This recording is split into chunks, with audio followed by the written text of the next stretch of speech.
れから退院後の生活についてお話しします。この動画は20分ほどです。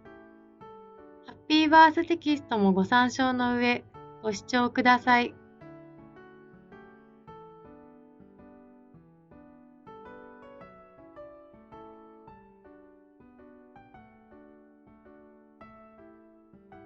産後の体の変化と日常生活についてお話しします。産後、子宮はすぐには出産前の大きさには戻りません。徐々に元の大きさに戻っていき、元に戻るまで産後4週間から6週間ほどかかります。オロも出産後は出血のように赤いですが、徐々に織物のように色は薄くなっていき、量も減っていきます。退院後、一時的に活動量が増えることによって、オロの量が増えることもありますが、続かなければ様子見ていただいて大丈夫です。ただし、生理の夜用ナプキンから漏れ出るくらいの出血や、500円玉くらいの血の塊が出たら病院にご連絡ください。産後は体の調子も万全ではないため、まずは赤ちゃんとの生活に集中していただき、少しずつ家事や近くにお買い物に行くなど元の生活に戻していきましょう。お風呂については1ヶ月検診まではシャワーのみにしてください。1ヶ月検診で特に異常がなければ入浴していただいて構いません。おしもについてもシャワー浴の際に石鹸を使って洗い、トイレの際もウォシュレットを使うなどして清潔を保ってください。産後に起こりやすいトラブルとしては、乳腺炎、三熟熱、膀胱炎が主に挙げられます。乳腺炎は母乳がうまく排出されずに乳房に溜まってしまったり、溜まった乳汁から感染を起こしてしまうことで生じます。症状は乳房が赤く腫れてくる、しこり、チクチクとした痛み、発熱などです。乳腺炎の対応については、後ほどのスライドで詳しくご説明します。三熟熱は子宮内の感染が原因で起こります。38度から40度の発熱や、オロが臭い、下腹部痛といった症状が出たら病院に連絡してください。膀胱炎はお小水の回数が多くなったり、残尿感を感じたり、排尿時に痛みがあったり、発熱といった症状が出ます。膀胱炎の症状があるときは、しっかり水分をとってご自宅で安静にしてください。症状が改善されないときや心配なときは、病院に連絡してください。皆さんはマタニティブルース症候群という言葉を聞いたことはありますか？これは産後のホルモンの変化や環境の変化による不安などによって起こると言われています。一時的に気分が不安定になったり、涙もろくなり、ちょっとしたことで泣いてしまうことがあるかもしれません。一時的なものであれば、産後のお母さん、誰にでも起こりうる生理的なものですが、症状が続く場合や、何事もやる気が起きない、眠れない、食欲がないといった状態になっていると、産後うつに移行している可能性もあります。ご家族に話を聞いてもらったり、検診の際に医師や助産師に相談してください。三熟体操は産後の体を引き締めたり、血の巡りを良くし、リラックスや気分転換といった効果があります。また、キーゲル体操は骨盤底筋群を鍛える運動です。妊娠・出産により緩んだ骨盤底筋群を引き締め、尿漏れや痔を改善する効果があります。三熟体操、キーゲル体操の方法は、ハッピーバーステキストや動画サイトなどを参照してください。無理のない範囲で美容と健康のために頑張りましょう。家族計画についてです。家族計画とは、それぞれの家族が夫婦の年齢、健康状態、生活環境、経済状態、現在の子供の人数などを考え、計画的に妊娠または避妊を行うことを言います。子供を産むことに責任を持つということです。まずは産後の排卵と妊娠関連についてです。月経は産後1ヶ月半から1年くらいで再開しますが、個人差があります。産後は排卵の時期が不安定で、月経の前に排卵が起こるので、最初の月経が来る前に妊娠することがあります。また、授乳中はホルモンの影響で排卵を抑制するため、妊娠しにくいとは言われていますが、確実ではありません。そのため、子供を続けて望まない方は、最初の性生活から避妊は必要です。産後の避妊法は、一般的にコンドームが推奨されています。産後は体温が不安定なので、基礎体温法は不確実と言われています。ピル、経口避妊薬も母乳分泌を低下させるため、産後は不適切です。性生活は産後1ヶ月検診までは子宮や栄陰部、膣の回復のために避けましょう。産後1ヶ月検診の際に医師に再開して良いと言われたら再開して問題ないです。次の妊娠は帝王切開の場合は必ず1年間空けると子宮破裂のリスクが軽減し、安心して妊娠ができると言われています。ご主人、パートナーの方とよく話し合って望まない妊娠とならないようにしましょう。次に母乳育児についてです。母乳は赤ちゃんにとってもお母さんにとってもいいことがたくさんあることは皆さんご存知だと思います。母乳は天然のワクチンと呼ばれ、赤ちゃんの成長に必要な栄養や免疫物質が多く含まれています。また、母乳はいつでもどこでも新鮮なものがあげられるため、災害時も安心ですし、経済的です。骨粗しょう症や乳がん、卵巣がん、子宮体がんの予防にもなり、長期的に考えても母乳は利点が多いです。WHO では2歳以降まで母乳をあげることが大いに推奨されています。退院後の授乳に関して説明します。基本的には入院中と同じように赤ちゃんの欲しがるリズムで吸わせましょう。母乳は消化吸収に優れ、ミルクと比べて消化時間が短いです。そのため、量が十分足りていても頻繁におっぱいを欲しがることがあります。母乳が足りてないのでは、ミルクが必要なのではと不安に感じることはあるかもしれません。しかし、実際に足りていない母乳不足と、本当は足りていても足りていないと感じてしまう母乳不足感は異なります。母乳不足感の理由として、一つ目におっぱいが張らなくなった、小さくなったが挙げられます。これは産後10日から2週間くらいから赤ちゃんが飲んでくれた量だけ新しく母乳が作られる仕組みに変わることで起こります。需要と供給のバランスが取れ、授乳の良いリズムができたということです。心配せず、どんどん吸わせてあげましょう。飲ませたら飲ませただけ母乳は出てきます。次に、赤ちゃんが頻繁に泣く、なかなか泣き止まないことも挙げられます。授乳が規則的になるには、1ヶ月から2ヶ月かかる赤ちゃんが多いですが、個人差はあります。また、生後3週間、6週間、3ヶ月頃は赤ちゃんが急激に成長する時期です。それまでは規則的だった授乳リズムが30分から1時間おきに頻繁におっぱいを欲しがることがあります。基本的には欲しがるだけ授乳をしていただければ問題ないですが、不安な際にはお電話でご相談してください。それでも赤ちゃんが十分におっぱいを飲めているか心配な方は、長期の十分に飲んでいるサインを観察してみてください。こういったサインが見られるのは赤ちゃんがよくおっぱいを飲めている証拠です。ただし、これらのサインが一つ二つないからといって、すぐに母乳が足りていないと判断できるわけではありません。赤ちゃんが泣く理由はおっぱいだけではありません。また、飲んでもすぐ寝てくれるとも限りません。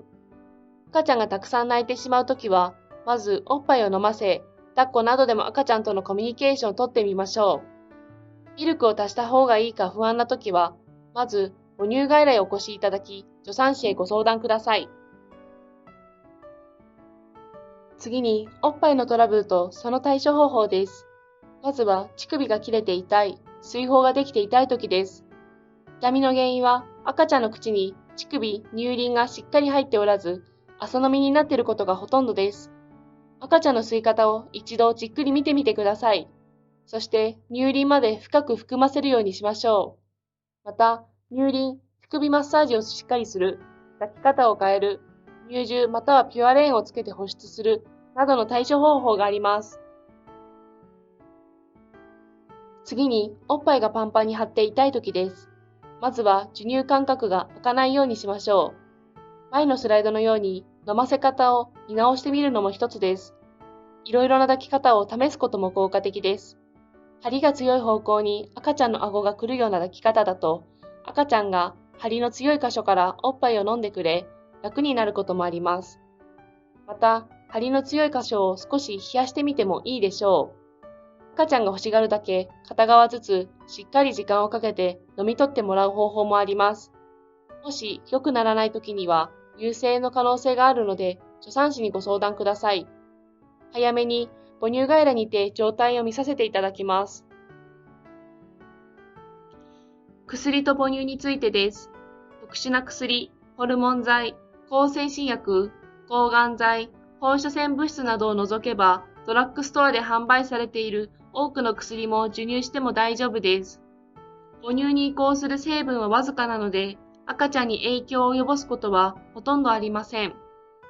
また、授乳直後にお薬を飲むなどのちょっとした気配りで、さらに薬の移行を減らすことができます。当院以外の内服薬処方で心配な方は、国立成育医療研究センターのホームページで確認してください。赤ちゃんの体について説明します。生まれてから1ヶ月間を新生児期といい、新しい生活に順応していくため、赤ちゃんにはいろいろな変化が起こります。体温についてです。赤ちゃんの平熱は36.5から37.5度です。お風呂に入る前など熱を測っていただき、平熱であれば大丈夫です。次に体重減少についてです。赤ちゃんは生まれて数日は体重が減ります。これを生理的体重減少と言います。お腹の中にいた時に、へその緒と胎盤を通じて、お弁当と水筒を持ってきていると言われています。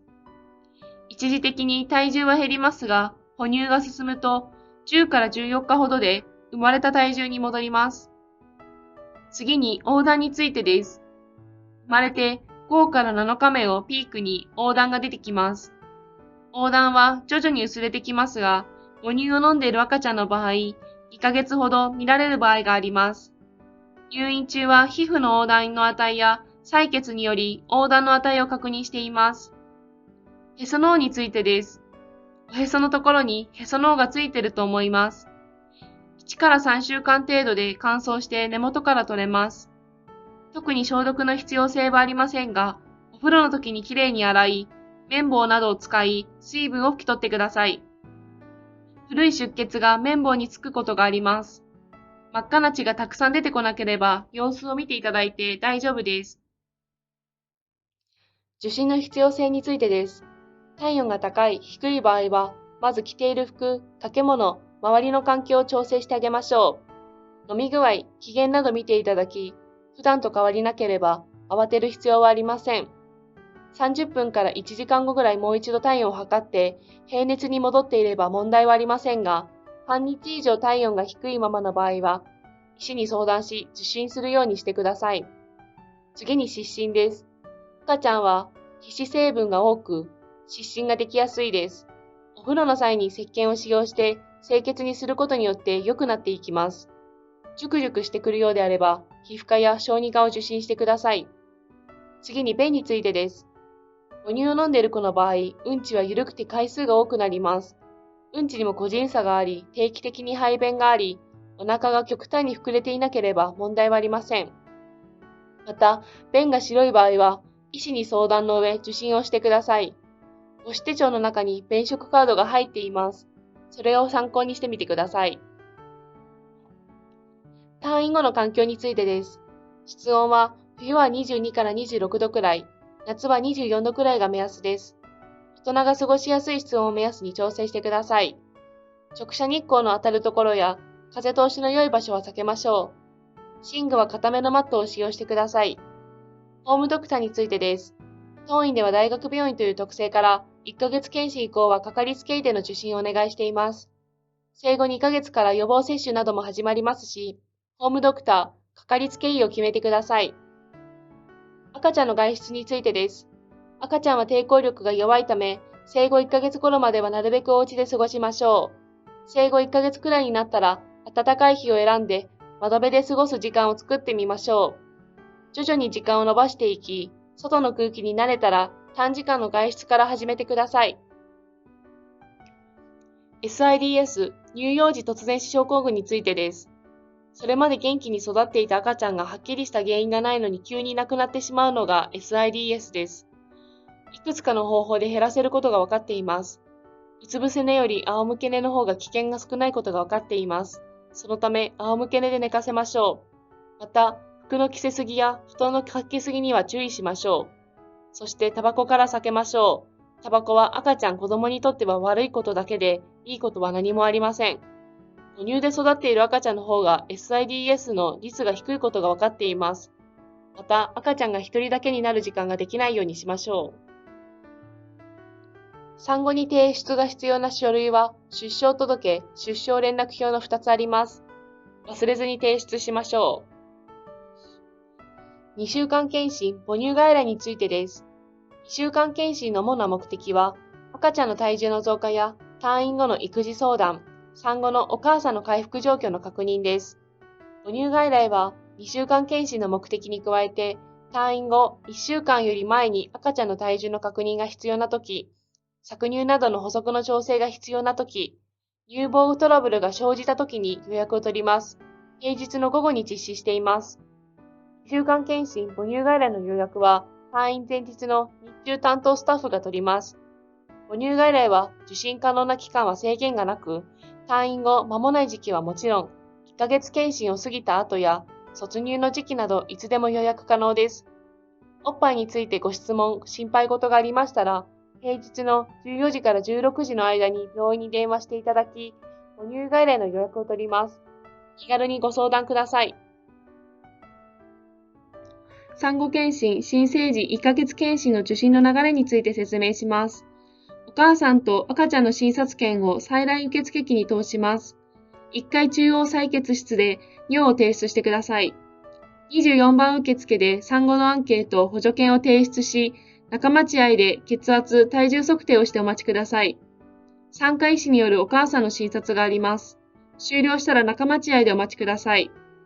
12時から赤ちゃんの計測を行いますので、母子手帳を用意し、当日お配りするアンケートも記載しておいてください。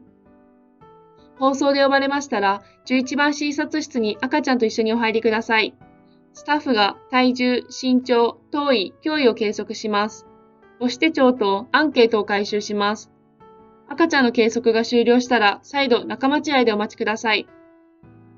13時から順に新生児科医の診察が始まります。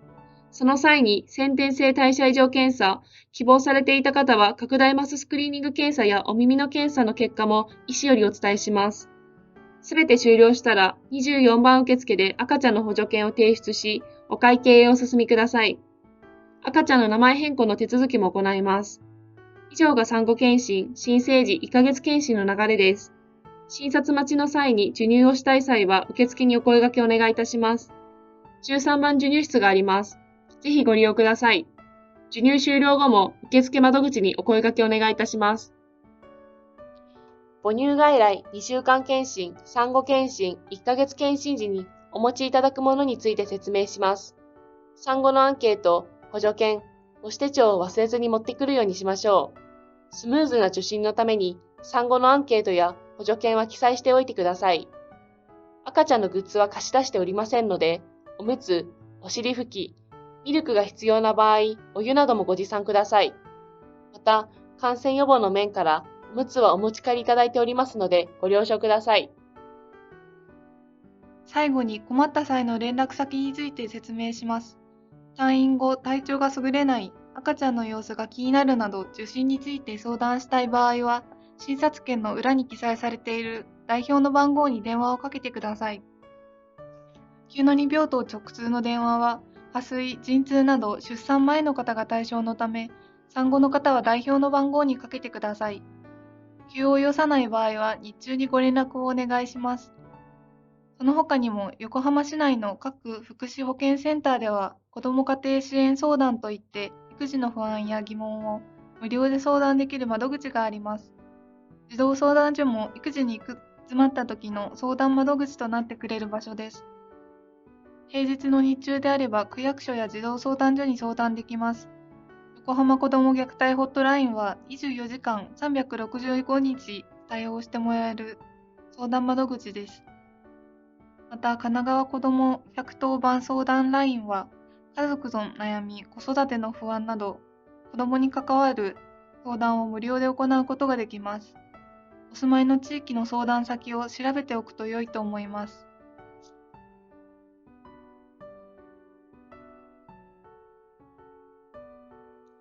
以上で退院後の生活についてのお話は終了となります。ご視聴ありがとうございました。動画を見て質問や不明点がありましたら、気軽にスタッフにお声掛けください。